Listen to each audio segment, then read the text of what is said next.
Romantic thriller Korean drama explain করতে যাচ্ছি, যার নাম ওয়েন দ্য ফোন রিংস।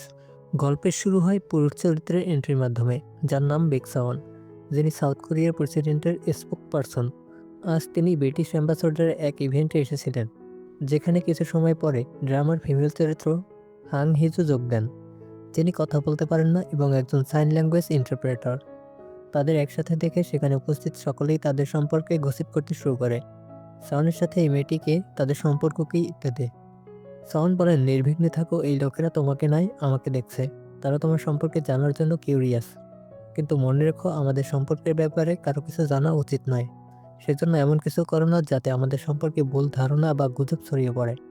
এখন তাদের সম্পর্কে আরও ভালোভাবে জানতে আমাদের একদিন আগের একটি ফ্ল্যাশব্যাক দেখানো হয়। এটি ছিল একটি নিউজ চ্যানেলের স্টুডিও, যেখানে হিজু তার সাইন ল্যাঙ্গুয়েজের কাজ শেষ করে বেরিয়ে যাচ্ছিলেন। তখন সাওনের প্রেস রিলিজ লাইভ হয়ে যায়, যা সেখানকার সকলেই দেখছিল। নিউজ অ্যাঙ্কর ইউরি, যিনি এই গল্পের দ্বিতীয় নারী চরিত্র, সাওনের অনেক বড় ফ্যান, কারণ সাওন আগে একজন নিউজকাস্টার ছিলেন। তবে স্ক্রিনে সাওনকে দেখে সে খুবই রেগে যান এবং মিডল ফিঙ্গার দেখিয়ে চলে যান। এখানে আমরা জানতে পারি যে সাওন এবং হিজুর 3 বছর আগে বিয়ে হয়েছে, তবে তাদের বিয়েটি একটি গোপন বিষয়, যার ব্যাপারে তাদের পরিবার ছাড়া অন্য কেউ জানে না। সাওন এবং হিজুর বিয়ে কিভাবে এবং কেন হলো, তা আমরা পরবর্তীতে জানতে পারবো। সাওন তার প্রেস মিটিং শেষ করে অফিসে চলে আসে। অন্যদিকে হিজু তার মা এবং মাদার ইন লয়ের সাথে ছিল। সাওনের বাবা ছিলেন একজন প্রেসিডেন্সিয়াল ক্যান্ডিডেট এবং হিজুর স্টেপড্যাড ছিলেন এক বড় কোম্পানির চেয়ারম্যান। তাদের দুই পরিবারে অনেক পুরনো সম্পর্ক ছিল। সাওনের মা হিজুকে চাকরি ছেড়ে সাওনকে সাহায্য করতে বলেন, কারণ কয়েক মাসের মধ্যেই প্রেসিডেন্সিয়াল নির্বাচন হওয়ার কথা। সে চায় হিজু পাবলিকের সামনে না আসুক, কারণ তারা চায় না যে সবাই জানুক হিজু সাওনের স্ত্রী। ওই মহিলার কথা শোনার পর হিজুর মা বলেন, এটার কি প্রয়োজন ছিল, এমনিতেই সে কথা বলতে পারে না। সাওনের মা বলেন, যদি সে না বলে তবেই ভালো। এটা বলে তিনি চলে যান। তখন হিজুর মা সাওনের মার উপর রেগে যান এবং বলেন, এটা তোমারই ভুল, তুমি অন্য কারো স্বামী চুরি করেছ, তাই ভালোভাবে কাজ করো। মনে রাখো, তুমি এক চেয়ারম্যানের মেয়ে এবং ভবিষ্যৎ প্রেসিডেন্টের ওয়াইফ। হিজু একেবারে চুপচাপ থাকে। তারপর তিনি অফিস ছাড়ার জন্য বের হয়ে যান, কিন্তু যাওয়ার পথে তার গাড়িটি আউট অফ কন্ট্রোল হয়ে যায় এবং হঠাৎ করে রাস্তার মাঝে থেমে যায়। এসব দেখে হিজু বুঝতে পারে যে তার গাড়ি হ্যাক হয়ে গেছে, কারণ গাড়ির দরজা খোলা যাচ্ছিল না এবং গাড়িটি এগিয়ে যাচ্ছিল না। ফলে একটি ট্রাকের সাথে ধাক্কা খেতে খেতে বাসে। তখন আমরা কিছু দূরে এক রহস্যময় ব্যক্তিকে দেখতে পাই, যার হাতে একটি অদ্ভুত ফোন ছিল, যা থেকে বোঝা যায় যে গাড়িটি সে হ্যাক করেছে। এরপর সেই ব্যক্তি হিজুর গাড়ির দিকে এগিয়ে আসে এবং শেষমেশ হিজুর গাড়ির ভেতরে ঢুকে পড়ে। অন্যদিকে সাউন্ডের ফোনে একটি কল আসে। সাউন্ড কলটি ধরলে ওপার থেকে আওয়াজ আসে, আমি তোমার স্ত্রীকে মারার চেষ্টা করব। সাউন্ড জিজ্ঞেস করে, তুমি কে, কি বক বক করছো? এরপর দেখা যায় কলটি এসেছে সেই রহস্যময় ব্যক্তির কাছ থেকে, যিনি হিজুর গাড়িটি হ্যাক করেছিলেন এবং হিজুর গলায় চাকু ধরে সাউন্ডকে হুমকি দিচ্ছিলেন। সাউন্ডের ফোনের ব্যাটারি শেষ হলে তিনি ফোনটি চার্জে লাগিয়ে প্রথমে হিজুর মাকে কল করেন এবং হিজুর সম্পর্কে জানতে চায়। হিজুর মা বলেন, তিনি আমার সাথে ছিলেন, তবে অনেক সময় আগে তিনি বাড়ির দিকে চলে গেছেন।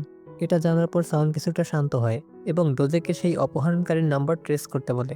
কিছু সময় পর সেই অপহরণকারী আবার কল করে। সাউন্ড তাকে বলেন, তুমি জানো না এটা কি কথা বলছে, আমার স্ত্রীর কি হলো? অপহরণকারী উত্তর দেয়, আমি তোমার স্ত্রীর গলায় চাকু ধরে আছি, যদি কলটা কাটা হয় তবে আমি তার গলা কাটবো। সাউন্ড বিরক্ত হয়ে বলে, আমি হাস্যরসে একেবারেই নেই, তুমি যদি সত্যি এসব বলো তাহলে তোমার যা খুশি করতে পারো। অপহরণকারী বলে, না, আমি সত্যিই তাকে মেরে ফেলবো। শাওন উত্তর বলে, তাহলে মেরে ফেলো। অপহরণকারী বলে, না এখন নয়, আগে তো টাকার কথা বলা বাকি আছে। শাওন বলেন, তোমার যা কিছু দাবি আছে তা তুমি করতে থাকো, আমার কাছে কিছুই যায় আসে না, তবে আর কল করো না। এই বলে তিনি কল কেটে দেন। এটা শোনার পর অপহরণকারী রেগে গিয়ে তার দিয়ে হিজুর গলা চেপে ধরতে শুরু করে। গাড়ি আউট অফ কন্ট্রোল হতে থাকে। তখন অপহরণকারী তাকে ছেড়ে দেয় এবং বলে, এটা কোনো মজা নয়, তাহলে তোমার স্বামী কেন এটা মজা হিসেবে মনে করছে? তোমার স্বামীর তো তোমার সম্পর্কে কোনো চিন্তা নেই, আমি আবার তাকে কল করব। যদি সে আমার কথা না শোনে তবে তুমি মারা যাবে। আবার কল করা হলে সাউন্ড কল পিক করে না। অপহরণকারী রেগে গিয়ে হিজুর গলায় চাকু মারতে শুরু করে এবং গাড়িতে এদিক সেদিক লাথি মারতে থাকে। তারপর বলে, জানো এই ফোনটা খুব আলাদা, এর মাধ্যমে শুধুমাত্র সাওয়ানকেই কল করা যায় এবং এই নম্বরটাকে ট্র্যাক করা সম্ভব নয় যতক্ষণ না 10 মিনিট কথা বলা হয়, কারণ ভয়েস মডুলেশন সর্বদা চালু থাকে, তাই আমার আওয়াজ সাউন্ড চিনতে পারবে না। আমি তোমার গাড়ি আগেই হ্যাক করেছিলাম, সবকিছুই আমি পারফেক্টভাবে প্ল্যান করেছিলাম, কিন্তু তোমার এই কুচক্রী স্বামী আমার কল ধরছে না। এরপর কল করা হলে সাউন্ড কল ধরে এবং অপহরণকারীকে বলে, আমি তো বলেছিলাম তোমার স্ত্রীর দিকে তাকিয়ে আমি তাকে মেরে ফেলবো। সাউন্ড রেগে বলে, হ্যাঁ মারো, তবে যখন সে মৃত হয়ে যাবে তখন কল করো। এই বলে তিনি কল কেটে দেন। অপহরণকারী আরও রেগে যায়, তবে সাউন্ড যা বললেন তা শোনার পর হিজু অত্যন্ত রেগে যায়। এবং তিনি গাড়ির গতি বাড়িয়ে চালাতে থাকেন। তবে এক স্লিপারি রোডে তার গাড়ির টায়ার পিছলে যায় এবং গাড়িটি থামার পর অপহরণকারী অচেতন হয়ে পড়ে, কিন্তু সিট বেল্ট করার কারণে হিজু নিরাপদ থাকে। শাওন বাড়ির দিকে রওনা হন এবং বাড়িতে হিজু আগেই পৌঁছে তার চোটের প্রাথমিক চিকিৎসা করে। তারপর তিনি খাবার প্রস্তুত করে টেবিলে রাখেন। কিছুক্ষণ পর শাওন বাড়িতে আসেন এবং তিনি বিশ্রাম নেন। বলেন, তুমি তো বেঁচে আছো। আজকে আমার কাছে একটি প্র্যাঙ্ক কল এসেছিল, বলেছিল যে তোমাকে মেরে ফেলবে, তবে তুমি তো বেঁচে আছো। এই শুনে হিজু খুবই রেগে যায়। তখন শাওনের অ্যাসিস্ট্যান্ট ডোজে কল করে জানায় এই নম্বরটা ট্র্যাক করা সম্ভব নয়। এই নম্বর আমাদের লোকাল টাওয়ার ব্যবহার করে না। তবে এর প্রথম 3টি ডিজিট 406, যা ইউএস এর একটি এরিয়া কোড। তাই এটা একটা ভার্চুয়াল ফোন নম্বর, যার মাধ্যমে রিয়েল টাইম ট্র্যাক করা সম্ভব, শুধুমাত্র যদি আবার কল আসে এবং সেই কল 10 মিনিট চলতে থাকে। এরপর ডোজে সাউন্ডকে মনে করিয়ে দেন কাল ব্রিটিশ অ্যাম্বাসাডারের একটি ইভেন্ট আছে, যেখানে সাইন ল্যাঙ্গুয়েজ ইন্টারপ্রেটারের প্রয়োজন, কারণ অ্যাম্বাসাডারের স্ত্রীও কথা বলতে বা শুনতে পারেন না। সাউন হিজুকে বলে, তুমি কাল প্রস্তুত থেকো, কারণ আমি তোমাকে সাইন ল্যাঙ্গুয়েজ ইন্টারপ্রেটার হিসেবে নিয়ে যাব। তবে হিজু এরপর কোনো উত্তর দেন না। নিজের রুমে ফিরে যাওয়ার পর হিজুর মা কল করে তাকে শাসন করতে থাকেন। এখনও তুমি তোমার স্বামীর সাথে ভালো সম্পর্ক তৈরি করতে পারোনি, প্রয়োজনে প্লাস্টিক সার্জারি করিয়ে শেপে থাকো, ইত্যাদি অনেক কিছুই বলেন। তখন হিজু 3 বছর আগে বিয়ের দিনটিকে মনে করতে থাকে। তখন সে বিয়ের পোশাক পরে বসেছিল। হঠাৎ সাউন কিছু ডকুমেন্ট নিয়ে আসে এবং বলে, এটা তোমার বিয়ের ড্রেস নয়, এটা খুলে ফেলো। তুমি শুধু আমার স্ত্রীর জায়গা নিচ্ছ, আমাদের বিয়েটা প্রাইভেট থাকবে, তাই তোমাকে কারোর সামনে আমার স্ত্রী হিসেবে অভিনয় করার দরকার নেই। তখন হিজু সমস্ত কিছু খুলতে থাকে। তখন সাওয়ান তাকে তার কোট পরিয়ে দেয় এবং একটি বিয়ের চুক্তিতে সাইন করতে বলে। চুক্তির শর্তে বলা হয় হিজু কখনোই সাওয়ানের স্ত্রীর পরিচয় পাবে না এবং তার নাম বা চেহারা কখনোই প্রকাশ করা হবে না। যদি হিজু কোনো শর্ত ভঙ্গ করে, তবে তাকে 2 বিলিয়ন ওয়ান জরিমানা দিতে হবে। হিজু সাইন করে দেয়। সাওয়ান তাকে একটি এঙ্গেজমেন্ট রিং পরিয়ে দেয় এবং বলে, এই ভুল ধারণায় থেকো না যে আমরা বিবাহিত দম্পতি, কারণ তোমাকে একজন হোস্টের মতো পাঠানো হয়েছে। তাদের বিয়েটি কখনোই প্রকাশিত হয়নি। হিজু একটি সাইন ল্যাঙ্গুয়েজ সেন্টারের অংশ ছিল, তাই পরদিন অফিসে সে খুবই রেগে গিয়ে শাওনের উপর তার ক্ষোভ প্রকাশ করার জন্য ডায়ালগ রিহার্সাল করতে থাকে। সন্ধ্যায় তারা অ্যাম্বাসেডার ইভেন্টে উপস্থিত হয়, যেখানে আগের দৃশ্যের পর তারা একসাথে আসার পর সবাই তাদের নিয়ে গসিপ শুরু করে। তবে তারা সেসব উপেক্ষা করে সাউন হিজুকে নিয়ে অ্যাম্বাসেডারের সঙ্গে দেখা করতে আসে। হিজু সাইন ল্যাঙ্গুয়েজে অ্যাম্বাসেডারের স্ত্রীর জন্য সবকিছু ব্যাখ্যা করতে থাকে, আর অ্যাম্বাসেডার সাউনকে তার স্ত্রী হিসেবে মনে করেন। হিজু ইশারায় বোঝাতে থাকে যে আমি শুধুমাত্র একজন ইন্টারপ্রেটার, আমাদের মধ্যে কোনো ব্যক্তিগত সম্পর্ক নেই। সাউন বুঝতে পারে না হিজু কি বলল, তবে অ্যাম্বাসেডার তাকে ধন্যবাদ জানিয়ে বলে, আমার স্ত্রীর জন্য ইন্টারপ্রেটার নিয়ে এসেছেন, এজন্য ধন্যবাদ। এদিকে সাউন বলেন, আসলে আমার স্ত্রীরও একটি শারীরিক প্রতিবন্ধকতা রয়েছে। অ্যাম্বাসেডর বলেন, আমি কখনো আপনার স্ত্রীকে আপনার সঙ্গে দেখিনি, আপনার তাকে নিয়ে আসা উচিত, যাতে আমাদের সাথে তারও দেখা হয়। সাউন বলে, আসলে আমার স্ত্রী আমার দুর্বলতা। এটি শুনে হিজু খুব রেগে যায়। সাউন ব্যাখ্যা করতে থাকে, কারণ আমি সরকারের জন্য কাজ করি, তাই আমার উপর অনেক অনলাইন আক্রমণ হয়। আমি চাই না আমার জন্য আমার স্ত্রীকে ওইসব ঘৃণা বা আক্রমণের শিকার হতে হোক। তখন সাউন ডোজিকে মেসেজ করে জানায়, সবকিছু প্রস্তুত, যদি ওই নম্বর থেকে কল আসে তবে আমরা এখন তাকে ট্র্যাক করতে পারবো, শুধু 10 মিনিট তার সাথে কথা বলবেন। হিজু এরপর একটা পানিও নিতে যায় এবং খুব বেশি পানিও খাচ্ছিল। এটা দেখে সাউন তাকে নিষেধ করে এবং বলে, তুমি এখন যেতে পারবে না, যতক্ষণ না আমি এখানে আসি তোমাকে আমার সাথে থাকতে হবে। কিছু সমস্যা হয়েছে, পায়ে ব্যথা হচ্ছে, তাহলে বসে পড়ো এবং বেশি পানীয় খাওয়া বন্ধ করো। হিজু তখন সাইন ল্যাঙ্গুয়েজে সাউন্ডকে বলতে থাকে, তুমি কি মনে করো আমি শুনতে পারি না, অথবা আমি কোনো অনুভূতি অনুভব করতে পারি না? আমি কতটা আঘাতিত তুমি কখনো এটা দেখো? এবং তুমি কি মনে করো আমি তোমার দুর্বলতা? যদি দুর্বলতা হতাম, তাহলে তোমাকে আমাকে রক্ষা করতে হতো, কিন্তু কাল তুমি করোনি। এরপর সে চলে যায়। এরপর সাউনের ফোনে সেই কিডন্যাপারের কল আসে। কিডন্যাপার বলে, তোমার ওয়াইফকে আমি কিভাবে কষ্ট দেব সেটা বলছি। সাউন তাকে আটকানোর জন্য কথা বলে এবং তাকে 10 মিনিটের জন্য কথায় আটকায়। এখানে হিজু এবং সাউনের সম্পর্কের কিছু অন্ধকার দিক সামনে আসে। সাউন যখন বুঝতে পারে যে কিডন্যাপার তার স্ত্রীর নিরাপত্তার বিষয়ে ভাবছে, তখন সে তার হুমকি দিতে শুরু করে। কিডন্যাপারও এর মধ্যে সাউন্ডকে চমকে দিতে সক্ষম হয় এবং মনে করিয়ে দেয় যে সে কতটা কাছাকাছি। এরপর কিডন্যাপার সাউন্ডকে আরও চমকে দেয়। সাউন্ড যখন তার স্ত্রীর অবস্থা সম্পর্কে ভাবছিল, তখন কিডন্যাপার তাকে জানায় হিজু আসলেই তার স্ত্রী নয়। তার আসল স্ত্রী ছিল একজন খুব গুরুত্বপূর্ণ ব্যক্তি, যার একটি বড় চাকরি ছিল এবং বিয়ের একদিন আগে পালিয়ে গিয়েছিল। এই ঘটনাটি সাউন্ডকে অবাক করে দেয়, কারণ এই তথ্যটি শুধু তার এবং পারিবারিক সদস্যদেরই জানার কথা। তখন সাউন্ড প্রশ্ন করে, তুই কি চাস? কিডন্যাপার তার দাবিগুলো বলতে শুরু করে। প্রথমত, তোর হিজুকে ছেড়ে দিতে হবে, তারপর তুই তোর আসল বন্ধুদের সাথে থাকতে পারবি, কারণ তুই হিজুকে পছন্দ করিস না। কিন্তু তখন এটা প্রকাশ পায় যে কিডন্যাপার হিসেবে কথা বলা ব্যক্তি আসলে হিজু নিজেই ছিল। হিজু কথা বলতে পারত, তবে ফোনে ভয়েস মডুলেশন চালু ছিল, তাই সাউন্ডের কাছে হিজুর কথা একটি পুরুষের কণ্ঠে শোনা যাচ্ছিল। এখন এই কিডন্যাপারের ফোনটি হিজুর কাছে কিভাবে এলো তা একটি ফ্ল্যাশব্যাকে দেখানো হয়। যখন সাউন্ড বিরক্ত হয়ে বলছিল, আমার বউকে মেরে দিলে যখন সে মৃত লাশ হয়ে যাবে তখন ফোন করো, এই বলেই সান ফোন কেটে দিয়েছিল। তখন হিজু খুবই রেগে গিয়েছিল, তাই সে খুব তাড়াতাড়ি গাড়ি চালাতে শুরু করছিল। ঠিক তখনই স্লিপারি রোডের কারণে হিজুর গাড়ির দুর্ঘটনা ঘটে, যাতে কিডন্যাপার অজ্ঞান হয়ে পড়ে। তখন তার ফোনটি পড়ে যায়, যেটি হিজু তার সাথে নিয়ে আসে। বর্তমানে হিজু বলে, এখন বলো, যদি তোমরা তোমাদের বাবার নির্বাচনী সমর্থন নষ্ট করতে না চাও আর তোমাদের বিয়ের গোপনীয়তা প্রকার সাথে বাধা দিতে চাও, তাহলে তোমার হিজুকে ডিভোর্স দিতে হবে। তোমার কাছে কাল পর্যন্ত সময় আছে সিদ্ধান্ত নেওয়ার জন্য, নতুবা তুমি চাইলে আমাকে 2 বিলিয়ন ওয়ান দিয়ে বিষয়টা সমাধান করতে পারো। এটা শুনে সাউন বলে, তোমরা তোমাদের আচরণ থেকে শিক্ষা নিতে কেন পারো না? তুমি হয়তো ভুলে গেছো আমি কে। তোমাদের এসব কথা আমি ভুয়া খবর বানিয়ে ফেলতে পারি। এটা আমার জন্য একদম কঠিন নয়। যদি আমাকে ব্ল্যাকমেল করতে চাও তবে আমার সম্পর্কে একটু জানো, যেমন আমি চোখ বন্ধ করে কাউকে গ্রেপ্তার করতে পারি। তখন হিজু বলে, তুমি জানো কি কাল আমি তোমার বউয়ের সাথে কি করেছিলাম? আমি তাকে প্রায় মেরে ফেলেছিলাম। আমি তার গাড়িতে তাকে কিডন্যাপ করেছিলাম, তার গলা তার দিয়ে চেপে ধরেছিলাম, তার গলায় চাকুর কোপও মেরেছিলাম। সে এতটাই ভীতু ছিল যে আমি তাকে মেরে ফেলতে যাচ্ছিলাম, সে তার জীবন বাঁচানোর জন্য আমার কাছে ভিক্ষা চাইছিল। এরপর হিজু ভাবে সে কি আমার কথা বিশ্বাস করছে নাকি আমি ধরা পড়ব। এই চিন্তায় ভীত হয়ে সে কলটি ঠিক 10 মিনিটে কেটে দেয়। এরপর হিজু ভয়ে ভয়ে ওয়াশরুম থেকে বের হয়, কিন্তু সামনের দিকে শংকে দেখে সে অন্যদিকে যেতে শুরু করে। শাওন তাকে দেখে ফেলে এবং তার দিকে এগিয়ে আসে। ভয়ে হিজু নিজের পাশটি পিছনে লুকানোর চেষ্টা করে। শং তাকে একটি ফাঁকা রুমে নিয়ে যায়। রুমে নিয়ে গিয়ে শং হিজুকে তার ফোন দেখানোর জন্য বলে। হিজু নার্ভাস হয়ে তার সাধারণ ফোনটি বের করে। তখন শং তার কাছে এসে জিজ্ঞেস করে, গতকাল তোমার গাড়ির কোনো অ্যাক্সিডেন্ট হয়েছিল? হিজু মাথা নেড়ে সম্মতি জানায়। শং তখন অ্যাক্সিডেন্টের সময় জিজ্ঞেস করে। হিজু সেই সময় জানায় যেটা শংয়ের কিডন্যাপারের কল পাওয়ার সময়ের সঙ্গে মিলে যায়। হিজু তার ফোনে টাইপ করে এই তথ্য জানায়। শং খুব রেগে যায়, কারণ কিডন্যাপারের বলা কথাগুলো সত্যি ছিল। এরপর শং হিজুর গায়ে কোনো আঘাত আছে কিনা তা চেক করতে থাকে। সে হিজুর গলায় ছুরির কাটার দাগ এবং শ্বাসরোধের চিহ্ন দেখতে পায়। এসব দেখে শং রাগান্বিত হয়ে জিজ্ঞেস করে, এটা কি? কে ছিল সে? তুমি কি তার মুখ দেখছিলে? হিজু টাইপ করে জানায় যে লোকটির মুখ ঢাকা ছিল, তাই সে তাকে চিনতে পারেনি। শং আবার জিজ্ঞেস করে, সে কি তোমার গলায় ছুরি ধরে মেরে ফেলার হুমকি দিয়েছিল? হিজু মাথা নেড়ে সম্মতি জানায়। শং আরও রেগে গিয়ে বলে, এত বড় ঘটনা ঘটলো আর তুমি আমাকে জানালে না কেন? হিজু কোনো প্রতিক্রিয়া দেখায় না। তখন শং বলে, এখন থেকে যেখানেই যাবে বডিগার্ড সঙ্গে রাখতে হবে। এই কথা বলে সে রুম থেকে বেরিয়ে যায় এবং বিল্ডিংয়ের সিকিউরিটি টিমকে প্রস্তুত থাকতে বলে। এরপর শং দোজেকে ফোন করে জানতে চায় কিডন্যাপারের লোকেশন ট্র্যাক করা গেছে কিনা। দোজে জানায় কিডন্যাপারের আইপি ঠিকানা বারবার পরিবর্তন হচ্ছে, সম্ভবত তারা একটি গ্যাং। শং দোজেকে বলে, এই কিডন্যাপারের কাছে আমার সম্পর্কে অনেক তথ্য রয়েছে, যা কেবল আমার পরিবার জানে। আজকের ইভেন্টে যারা এসেছিল তাদের সম্পর্কে খোঁজ নাও। আমি তোমাকে কিডন্যাপার আর আমার কথোপকথনের রেকর্ডিং পাঠাচ্ছি। মনে হচ্ছে সে একজন ব্যক্তি, তবে কিডন্যাপার ভয়েস মডুলেটর ব্যবহার করছিল, যেটা সরানোর চেষ্টা করতে বলে। এদিকে কিডন্যাপারের ফোনে কথাগুলো রেকর্ড করা হয়েছিল, যা হিজু শুনে ফেলে। শুনে হালকা হাসি দিয়ে সে বলে, শং তো নিশ্চিতভাবেই ভয় পেয়ে গেছে।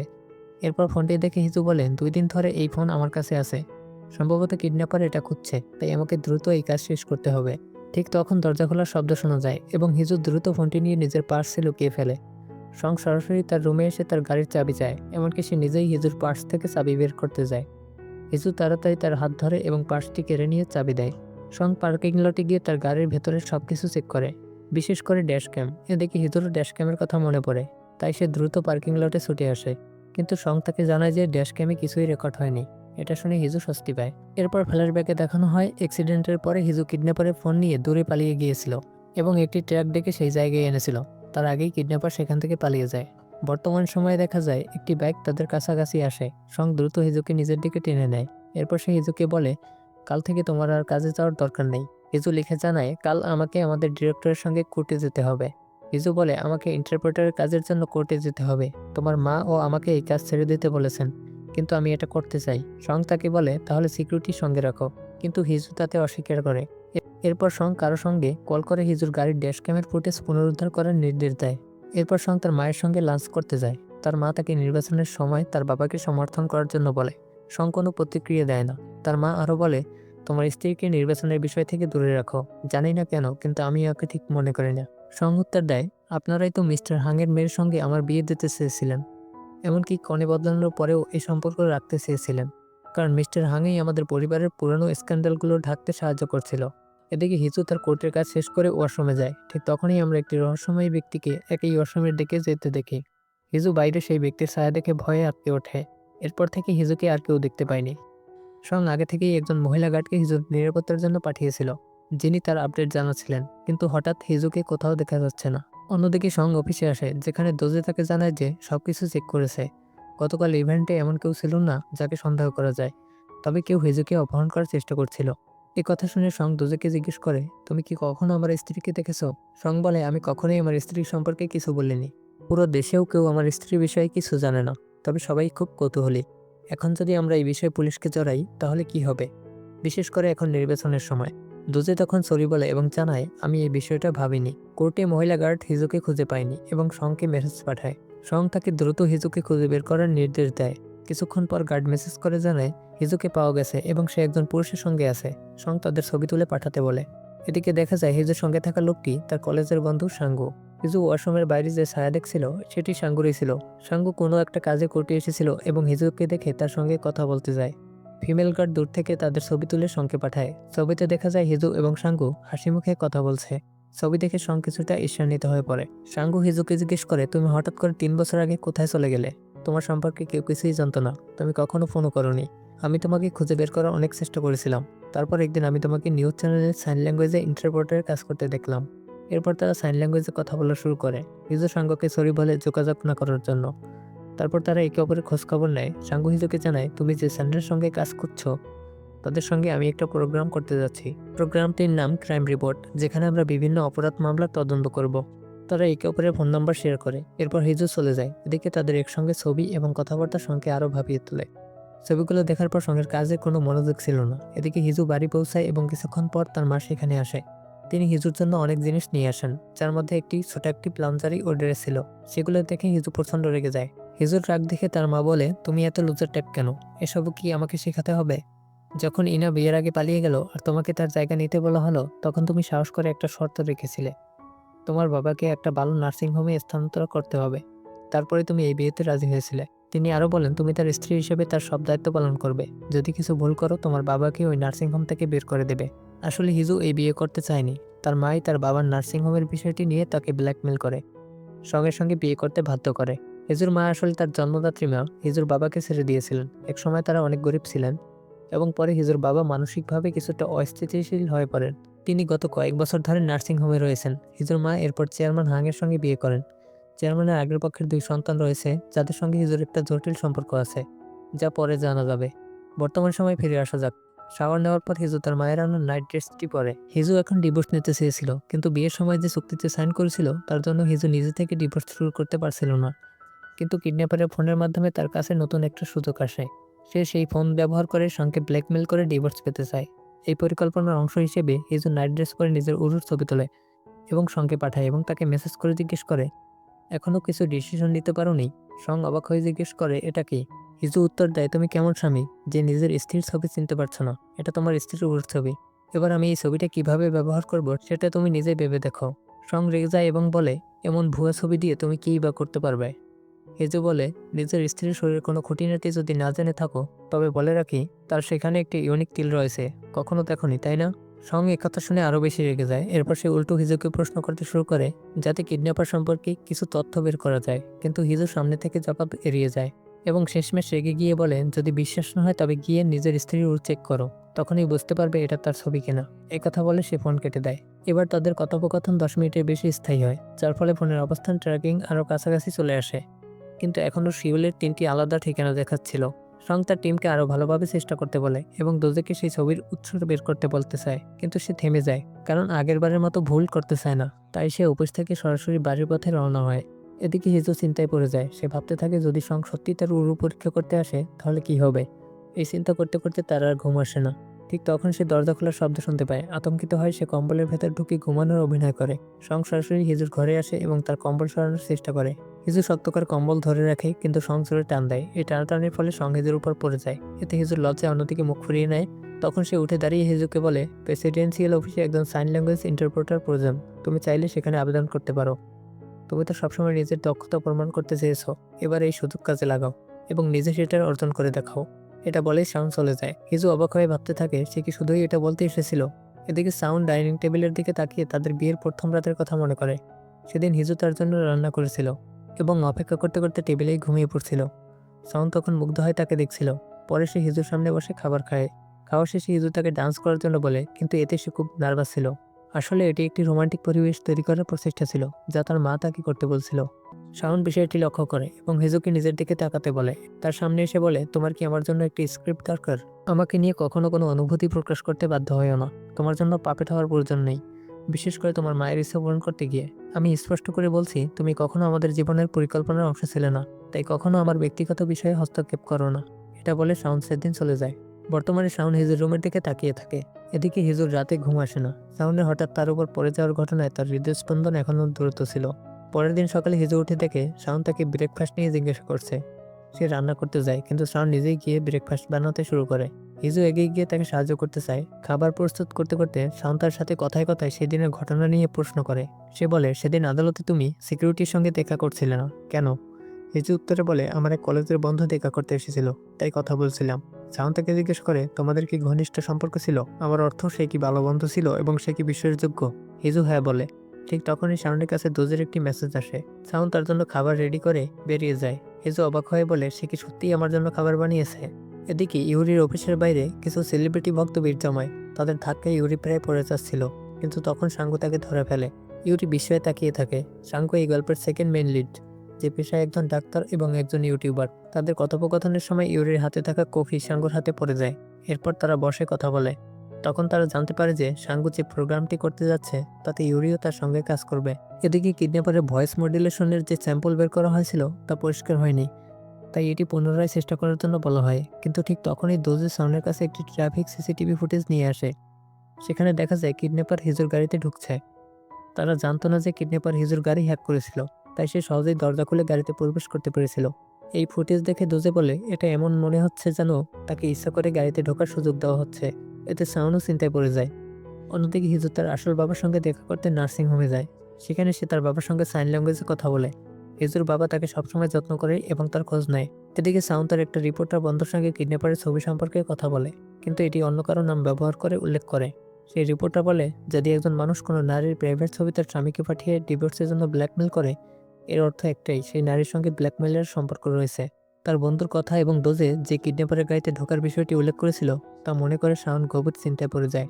রাত তখন 10টা। হঠাৎ কিডন্যাপার আবার তাকে কল করে। সাউন্ড কলটি ধরেই কেটে দেয়। এদিকে হিজু অবাক হয়ে যায় যে সাউন্ড কলটি কেন কেটে দিল। সে আবার কল করে। এবার সাউন্ড কলটি ধরে এবং বলে, তুমি মনে হচ্ছে আমার সঙ্গে কথা বলার জন্য খুবই উৎসাহী। আমি এখন একটু ব্যস্ত, 5 মিনিট পরে কল করো। ঠিক 5 মিনিট পর হিজু আবার কল করে। সাউন্ড কলটি ধরে, কিন্তু তাদের কথোপকথনের আগে হিজু একটি বিস্ফোরণের শব্দ শুনতে পায় এবং কলটি কেটে যায়। হিজু আবার কল করার চেষ্টা করে, কিন্তু ফোন আনরিচেবল হয়ে যায়। দুশ্চিন্তায় সে শাওনকে খুঁজতে বাড়ি ফিরে আসে। বাড়িতে শাওনের খোঁজ করতে থাকে, কিন্তু তাকে খুঁজে পায় না। পুনরায় কল করার চেষ্টা করে, কিন্তু শাওনের ফোন তখনও আনরিচেবল। হতাশ হয়ে হিজু বাড়িতে অপেক্ষা করতে করতে ঘুমিয়ে পড়ে। সকালে হিজু টিভিতে একটি নিউজ দেখে। সেখানে জানানো হয় যে শাওনের অফিস যে বিল্ডিংয়ে ছিল সেখানে গতরাতে একটি বিস্ফোরণ হয়েছে। নিউজে একটি সিসিটিভি ফুটেজ দেখানো হয়, যেখানে একটি মাস্ক পরা ব্যক্তি বিস্ফোরণ ঘটাতে দেখা যায়। সেই সঙ্গে রিপোর্টার একটি হুমকিস্বরূপ কলের রেকর্ডিং বাজায়। রেকর্ডিংয়ে শোনা যায় কিডন্যাপার শাওনকে বলছে, আমি তাকে মেরে ফেলবো। তোমার কাছে কাল পর্যন্ত সময় আছে। আমাকে 2 বিলিয়ন অন দাও, নাইলে আমি তাকে মেরে ফেলবো। রিপোর্টারের মতে কেবল এতটুকুই তাদের কাছে রেকর্ডিং রয়েছে।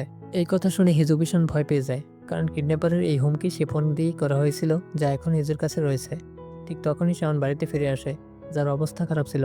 তার কাপড়গুলো নষ্ট হয়ে গিয়েছিল, কাপড়ে রক্ত লেগেছিল। শাওন সোজা হিজুর কাছে আসে এবং তাকে ডাইনিং টেবিলের উপর বসিয়ে বলে, কিছুদিন ধরে যা কিছু ঘটছে তা কোনো রকম সংগতিপূর্ণ নয়। হিজু সম্পর্কে এমন কিছুই নেই যা আমি জানি না। তবে আসল সত্যি কি তা আমি জানতে চাই, তাই সহযোগিতা করো। এই বলে সে তার পোশাক খুলতে শুরু করে। হিজু তার হাত ধরে তাকে থামানোর চেষ্টা করে, কিন্তু সাউন্ড বলে, তুমি নিজে খুলবে নাকি আমি খুলবো। হিজু তাকে এমনভাবে দেখে খুবই ঘাবড়ে যায়। এদিকে আমরা 3 বছর আগে একটি দৃশ্য দেখতে পাই। সাউন্ডের বিয়ের এক রাত আগে ইনা সাউন্ডকে বিয়ে বাতিল করার হুমকি দিয়েছিলেন, না হলে সে সাউন্ডের পরিবারের গোপন তথ্য ফাঁস করে দেবে। এই দেখে সাউন্ড তাকে প্রশ্ন করেছিল, এটা কি সত্যি যে হিজুর বিয়ে পরিবারের ছেলের সাথে হচ্ছে? ইনা বলছিল, হ্যাঁ, তবে সেই ছেলে খুবই নিচু মানসিকতার। কিন্তু হিজুর মা এমন ব্যক্তি না যে তার স্বার্থের জন্য হিজুকে সেই ছেলের কাছে বিক্রি করবে। এই শুনে শাওন বলছিল, বিয়ে কালকেই হবে, তবে আমার বউ তুমি নয়, তোমার বোন হবে। শাওন এবং তার টিম কিডন্যাপারের কল ট্র্যাক করার জন্য প্রস্তুত ছিল। এই সময় তাদের অফিসে একজন ডেলিভারি ম্যান আসে এবং দরজার বাইরে একটি পার্সেল রেখে যায়। পার্সেলটি পিৎজার প্যাকেজিং এর মতো দেখতে ছিল, তাই একজন টিম মেম্বার এটি ভিতরে নিয়ে আসে, এই ভেবে যে কেউ খাবার অর্ডার করছে। ঠিক তখনই শাওন কিডন্যাপারের কল পায়, অর্থাৎ হিজু কল করে, এবং সেই মুহূর্তেই পার্সেলটি বিস্ফোরিত হয়। যখন শাওনের জ্ঞান ফেরে সে হাসপাতালে ছিল, যেখানে তার অন্যান্য টিম মেম্বারদেরও চিকিৎসা চলছিল। দোজে সেই ডেলিভারি ম্যানের ফুটেজ দেখায় যে বক্সটি তাদের অফিসের বাইরে রেখে গিয়েছিল। দোজে বলে, সে হয়তো এই কিডন্যাপার যে আপনাকে হুমকি দিচ্ছে। সাউন্ড তাড়াতাড়ি তার ফোন চেক করে দেখে যে সিকিউরিটি মেসেজ করছে যে হিজু বাড়িতেই আছে। এটা দেখে সাউন্ড কোথাও যেতে উদ্যত হলে দোজে তাকে আটকে বলে পুলিশ তাদের কাজ করছে, কিন্তু তারা জানে না যে আপনিও এতে জড়িত। এই খবর যদি বাইরে চলে যায় তাহলে মিডিয়ায় হইচই পড়ে যাবে। সাউন্ড বলে যে এসব করে কিডন্যাপার তাকে চ্যালেঞ্জ করতে চাইছে, এখন তাকে শিক্ষা দিতেই হবে, সরাসরি না হোক বা অন্য কোনো উপায়ে। এজন্য সাউন্ড কিডন্যাপারের হুমকি করা কলের কিছু অংশ প্রেস দেওয়ার জন্য বলে। তারপর সে বাড়ি যায় এবং হিজুর অবস্থা চেক করার জন্য তাকে ডাইনিং টেবিল থেকে বেডরুমে নিয়ে যায়। হিজু ডায়েরিতে লিখে জিজ্ঞেস করে, তোমার কি আঘাত লেগেছে? একজন লোক আমাদের অফিসে বম রেখে গিয়েছিল। হিজু জিজ্ঞেস করে সে কি কিডন্যাপার ছিল? সাউন্ড উত্তর না দিয়ে বলে, এখন থেকে আমি তোমাকে প্রশ্ন করব, সেই কিডন্যাপার কে হতে পারে তুমি কি জানো? হিজু নাসূচক মাথা নাড়ে। তখন সাউন্ড তার কাছে এসে বলে, কিন্তু কেন মনে হচ্ছে যে কিডন্যাপার তোমাকে খুব ভালোভাবে চেনে, এমনকি তোমার ব্যক্তিগত জিনিসপত্র সম্পর্কেও জানে? এই বলে সে আবার হিজুর উরুর দিকে পোশাক সরাতে থাকে। হিজু ভয় পেয়ে যায় যে সে কোথাও সেই উরুর ছবি সম্পর্কে জিজ্ঞেস করবে। হিজু তাকে ধাক্কা দিয়ে লিখে জিজ্ঞেস করে, তুমি কি করছিলে? সে কিডন্যাপার আমার সম্পর্কে কি জানে আর তুমি কি চেক করছিলে? সে আগে আমাকে কিডন্যাপ করেছে, তারপর তোমাকে আঘাত করেছে, আর তুমি এখন কি এসব করছো? সাউন্ড বলে, তাহলে তুমি সত্যিই জানো না আমি কি করছিলাম? ঠিক তখনই দোজের কল আসে। সাউন্ড হিজুকে সরি বলে যে সে যা করছে তার জন্য। তারপর তার পোশাক ঠিক করে বাইরে চলে আসে। নিজের রুমে গিয়ে দোজের কাছে জানতে পারে যে পুলিশের মতে এটা কোনো সিরিয়াল আর্সেনিটের কাজ, যে গত 6 মাসে শহরের বিভিন্ন জায়গায় আগুন লাগিয়েছে। কিন্তু সাউন্ড নিশ্চিত ছিল যে এটি সেই কিডন্যাপারই করেছে, আর্সেনিস্টের আড়ালে। তাই সে বলে পুলিশকে তাদের কাজ করতে দাও, আমরা আমাদের তদন্ত করব। কারণ যখন বিস্ফোরণ হয় তখন আমি কিডন্যাপারের সাথে ফোনে ছিলাম, অর্থাৎ তার কোনো সহযোগী অবশ্যই আছে। এদিকে হিজু বাইরে থেকে তার কথা শোনার চেষ্টা করছিল। তার কথা শেষ হলে সে তাড়াতাড়ি হলে এসে ভাঙা গ্লাসের টুকরো তুলে নিচ্ছিল। তখন সাউন্ড এসে তার ফোন আনতে বলে। হিজু তার রুমে গিয়ে প্রথমে কিডন্যাপারের ফোন থেকে সব ছবি ডিলিট করে দেয়, তারপর সুইচ অফ করে টেবিলের নিচে লুকিয়ে রাখে। এরপর নিজের ফোনে এনে সাউন্ডকে দেয়। সাউন্ড বলে, হয়তো তোমার ফোনও হ্যাক হতে পারে, আমি চেক করে ফেরত দেবো, ততক্ষণে তুমি নিরাপত্তার জন্য বাড়িতেই থাকো। এরপর সাউন্ড এবং হিজুর পিতামাতারা শুটিংয়ে এসেছিলেন। এই হলেন সাউন্ডের বাবা মিস্টার বে, যিনি আসন্ন নির্বাচনে প্রেসিডেন্সিয়াল প্রার্থী। আর এই হলেন মিস্টার হাং, হিজুর সৎ বাবা, যিনি একজন বড় ব্যবসায়ী। এদিকে আমরা আসল কিডন্যাপারকে দেখি, যে খারাপভাবে লিউকে কাটছিল। তখন তার সঙ্গী মেসেজ করে জিজ্ঞেস করে, অফিস বিল্ডিংয়ে বিস্ফোরণ তুমি করেছো? কিডন্যাপার বলে, হ্যাঁ, মজা পেয়েছো না? তখন তার পার্টনার বলে যে এরপর থেকে আমাকে না জানিয়ে কিছু করবে না, আরেকটা কাজ আছে তোমার জন্য। এই বলে সে পার্টনার একটা জায়গার ঠিকানা পাঠায়। এদিকে সাউন্ড হিজুর ফোন চেক করছে। চ্যাটে তার সাঙ্গুর নাম দেখতে পায় এবং তাদের চ্যাট দেখতে থাকে। সম্প্রতি সাঙ্গু তাকে তাদের কলেজ সময়ের একটি ছবি পাঠিয়েছিল। নুরি ড্রিম সেন্টার নামের একটি এতিমখানায় তারা দুজন বাচ্চাদের সাথে ছবি তুলছিল। এদিকে সাঙ্গু তার ক্রাইম শো নিয়ে আলোচনা করতে ইউরির টিমের সাথে দেখা করতে আসে। সাঙ্গু একটি অমীমাংসিত কেস এবং ক্রাইম রিপোর্ট প্রোগ্রামের মাধ্যমে তদন্ত করতে চায়। ইউরি টিম সেই কেস সম্পর্কে জিজ্ঞেস করলে সাঙ্গু বলে যে সে নুরি ড্রিম সেন্টার নামের এতিমখানায় বড় হয়েছে। 20 বছর আগে যে টাউনে সেই এতিমখানা ছিল সেখানে একটি ধনী পরিবারের বড় ম্যানশন ছিল, যেখানে তারা মাঝে মাঝে আসতেন। একদিন সাঙ্গু সেই ম্যানশনের ভেতরে চলে গিয়েছিল, যেখানে সেই ধনী পরিবারের ছোট মাস্টার, অর্থাৎ সেই পরিবারের ছেলের ছুটির জন্য এসেছিল, যে সবসময় একটি মাস্ক পরে থাকতো। তারা দুজন মিলে অনেক গেম খেলতো। সে সাঙ্গুকে তার রুমও দেখিয়েছিল, যেখানে অসংখ্য রকমের খেলনা ছিল। এভাবে প্রতিদিন তারা খেলতো, কিন্তু একদিন হঠাৎ সাঙ্গু তার বাড়িতে কিছু দেখে ফেলে। তারপর থেকে সে আর কখনো সেখানে যায়নি। ইউরি আরও জানতে চাইছিল যে কি দেখেছিল, কিন্তু তখনই সাঙ্গুর একটা ফোন আসে। তার আরও কিছু প্ল্যান ছিল, তাই তাকে চলে যেতে হয়। এদিকে সাউন্ডও সেই নুরিডিয়াম সেন্টার সম্পর্কে খোঁজ নিচ্ছিল। তখনই হিজুর ফোনে সাঙ্গুর মেসেজ আসে, যেখানে সে হিজুকে আগামীকাল লাঞ্চের জন্য আমন্ত্রণ জানিয়েছিল এবং রেস্তোরাঁর লোকেশনও পাঠিয়েছিল। সাউন্ড সেই রেস্তোরাঁ সম্পর্কে দেখছিল। তখনই ইউরির কাছ থেকে মেসেজ আসে, আশা করি আপনার দিনটা ভালো গেছে, লাঞ্চ এনজয় করুন। ইউরি সাউন্ডের বড় ফ্যান ছিল, তাকে দেখেই সে নিউজ অ্যাঙ্কার হয়েছিল, তাই সে সাউন্ডকে এমন মেসেজ পাঠাতো। পরের দিন হিজু এবং সাঙ্গু সেই রেস্তোরাঁয় লাঞ্চ করতে আসে। কিছুক্ষণ পর ইউরি আসে, সে দুজনকে চিনতে বলে তাদের সাথে কথা বলতে আসে। কিন্তু সে তার আসন্ন অতিথি সম্পর্কে কথা বলতে গিয়ে খুব উত্তেজিত হয়ে পড়ে। তাই তাদের বলে যে যখন তার অতিথি আসবে তখন প্লিজ তাকে ঘুরে তাকাবেন না। কিছুক্ষণ পর সাউন্ড প্রবেশ করে। ইউরি উঠে তাকে হাই বলে। এটি দেখে হিজু এবং সাঙ্গু পিছনে তাকায়। সাউন্ডকে দেখে হিজু তার মুখ লুকাতে থাকে, কিন্তু সাউন্ড তো জানতোই যে সে এখানে আসবে, তাই সে ইচ্ছাকৃতভাবে ইউরিকে লাঞ্চে আমন্ত্রণ জানিয়েছিল। সে ইউরির আগে হিজুর কাছে গিয়ে থামে এবং তাকে বলে, ইন্টারপ্রেটার হাং হিজু। এদিকে আমাদের সাউন্ডের অফিস দেখানো হয়, যেখানে পুলিশ কিছু জিজ্ঞাসাবাদ করতে এসেছিল। তখনই বিল্ডিংয়ের নিচ থেকে আওয়াজ আসতে শুরু করে। তারা দেখে যে কেউ ডাস্টবিনে আগুন লাগিয়ে দিয়েছে। সবাই নিচে আসে। তখন দোজে একজন মাস্ক পরা লোককে লুকিয়ে যেতে দেখে। তাকে ধরার জন্য তার পিছনে ছুটে। অনেক দৌড়ানোর পর সে তাকে ধরে ফেলে। এদিকে রেস্তোরাঁয় চারজন একসাথে লাঞ্চ করতে বসে। সাঙ্গু হিজুর জন্য খাবার ছোট ছোট টুকরা করে দেয়, যা দেখে সাউন্ড ঈর্ষান্বিত হচ্ছিল। ইউরি সাউন্ডকে জানায় যে হিজু এবং সাঙ্গু কলেজের বন্ধু। সে এবং সাঙ্গু একটি প্রোগ্রামে একসাথে কাজ করছে। সে এবং হিজুও একসাথে কাজ করছে। তাই তারা তিনজন একে অপরকে চেনে। কিন্তু আপনি হিজুকে কিভাবে চেনেন? সাওন বলে যে ব্রিটিশ এম্বাসির একটি অনুষ্ঠানে তিনি আমাদের সাহায্য করেছিলেন, তখন থেকে আমি তাকে চিনি। আসলে সাউন এখানে বিশেষভাবে সাঙ্গু সম্পর্কে জানতে এসেছিল, তাই সে সাঙ্গু সম্পর্কে ক্রমাগত প্রশ্ন করছিল। এটা দেখে সাঙ্গু তাকে জিজ্ঞেস করে, আপনার কি আমার প্রতি আগ্রহ আছে? সাউন হ্যাঁ বলে, যা শুনে তিনজনেই চমকে যায়। হিজু ওয়াশরুমের অজুহাতে উঠে যায়, তখনই সাউনের কাছে দোজের ফোন আসে। সে পাশে গিয়ে কথা বলতে যায়। দোজে তাকে জানায় যে সেই সিরিয়াল আর্সনিস্ট ধরা পড়ছে, যে 6 মাস ধরে আগুন লাগাচ্ছিল, কিন্তু সে আমাদের বিল্ডিংয়ে বিস্ফোরণ করেনি। অর্থাৎ এটা নিশ্চিত যে এটা সেই কিডন্যাপারের কাজ। তখনই হিজু তার পিছন থেকে আসে এবং ফোনে টাইপ করে জিজ্ঞেস করে, তুমি এখানে কি করছিলে? আমার ফোন হ্যাক হয়েছে কিনা চেক করার জন্য নিয়েছিলে, নাকি আমার উপর নজর রাখার জন্য? সাউন্ড জিজ্ঞেস করে, তুমি কি আমার থেকে কিছু লুকাচ্ছ? হিজু লেখে, তুমি কি আমার এবং সাঙ্গুর ব্যাপারে সন্দেহ করছো? যে কারণেই হোক, সাঙ্গু খারাপ মানুষ নয়। সে লিখছিল, কিন্তু সাউন্ড তার ফোন কেড়ে নেয় এবং জিজ্ঞেস করে, তুমি বলেছিলে সে তোমার কলেজ ফ্রেন্ড, তুমি কি তাকে ভালোভাবে চেনো, যে এত সময় পর হঠাৎ করে তোমার সামনে এসে গেল? যদি তুমি তাকে এত ভালো করেই চেনো, তাহলে আমার কি? আমাকে তুমি কতটা ভালো করে চেনো? যাই হোক, আমরা তো 20 বছর ধরে একে অপরকে চিনি, তাই না? তাহলে বলো তুমি আমাকে ভালো করে চেনো কিনা। আমি ভেবেছিলাম তুমি আমাকে ভালো করে চেনো, কিন্তু হয়তো না। তখনই হিজুকে তার ডিরেক্টর অফিসে ডাকে। এদিকে সাউন্ড সাঙ্গুর কাছ থেকে তার বিজনেস কার্ড চেয়ে নেয় এবং চলে যায়। হিজু বাই করে নিজের অফিসে চলে যায়। সেখানে তার ডিরেক্টর তাকে রেসিডেন্সিয়াল অফিসে ইন্টারপ্রেটারের চাকরির জন্য আবেদন করতে বলে।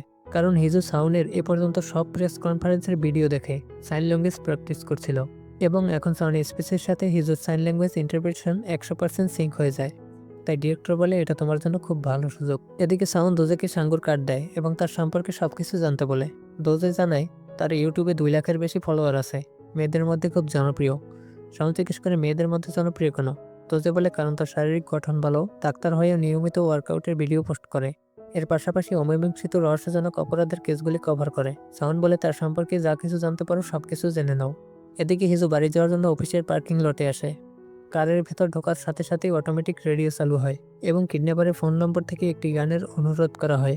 গানটির নাম ছিল কল মি নাও। সে কোনোভাবেই রেডিও বন্ধ করতে পারছিল না, যাতে সে খুব ভয় পেয়ে যায় এবং এক্সিট গেট খোলার সাথে সাথে দ্রুত বাড়ির দিকে বেরিয়ে যায়।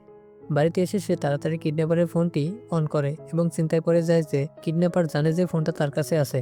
তখনই সাউন্ড আসার শব্দ শোনা যায় আর হিজু ফোন লুকিয়ে বাইরে আসে। সাউন্ড তাকে জিজ্ঞেস করে, কোথায় যাচ্ছ? হিজু বলে, কনভিনিয়েন্স স্টোর থেকে বিয়ার এবং আইসক্রিম আনতে যাচ্ছি। সাউন্ড বলে, আমি তোমাকে নিয়ে আসি।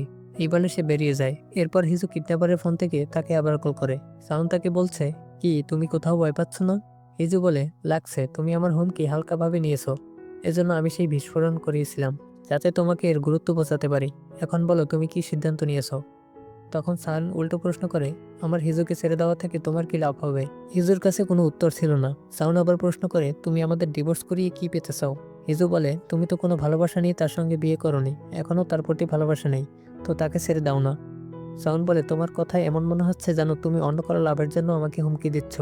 আসলেই হিজুর সঙ্গে তোমার সম্পর্ক কি? তবে মনে রাখো, তুমি যা চাও আমি তোমাকে তা কখনোই দেব না, এবং আমি হিজুকে কখনোই ছেড়ে দেব না, বলে সাউন্ড কল কেটে দেয়। হিজু কিছুই বুঝে উঠতে পারে না সাউন্ড আসলে কি ভাবছে। কিছু সময় পর সাউন্ড তার জন্য বিয়ার এবং আইসক্রিম নিয়ে আসে এবং আস্তে আস্তে বলে, আমি তোমাকে ডিভোর্স দেব না। এটি শুনে হিজু চমকে যায়। সাউন্ড বলে, জাস্ট ইন কেস যদি কেউ তোমাকে ভুল বোঝানোর চেষ্টা করে, কোনো স্ক্যান্ডাল বা রুমের কথা বলে, তাহলে আমার নাম কোথাও আসা উচিত না। এবং বলে সে তার কাছে চলে আসে এবং তার ঠোঁটের উপর লেগে থাকা ভেনা মুছে ভালোভাবে প্রস্তুত হতে।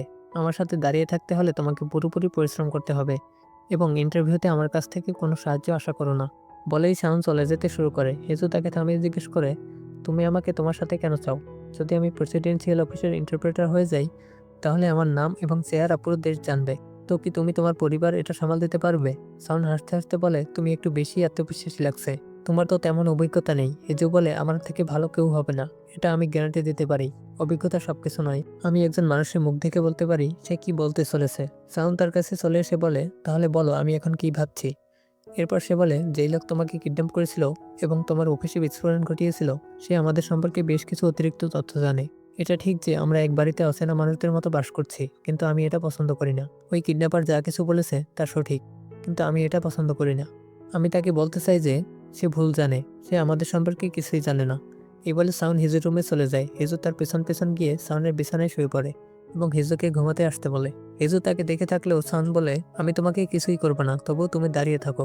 সাউন্ড তারপর আলো বন্ধ করে দেয় এবং বলে, যা মন চায় করো। তবে হিজু আলো আবার অন করে দেয়। সাউন্ড বলেছে, কোথাও তোমার কি ভয় লাগছে না?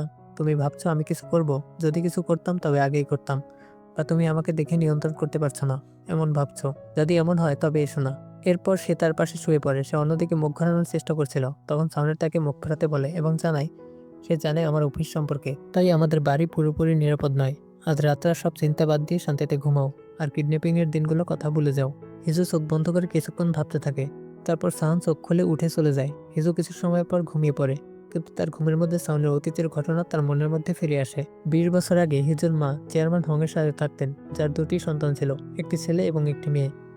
একদিন তিনজন একসাথে বেড়াতে যাওয়ার সময় তাদের গাড়ির দুর্ঘটনার শিকার হয়, যার ফলে চেয়ারম্যান হংয়ের ছেলে মারা যায় এবং তাদের মেয়ে ইনা কানের কাছে শুনতে পারেনি।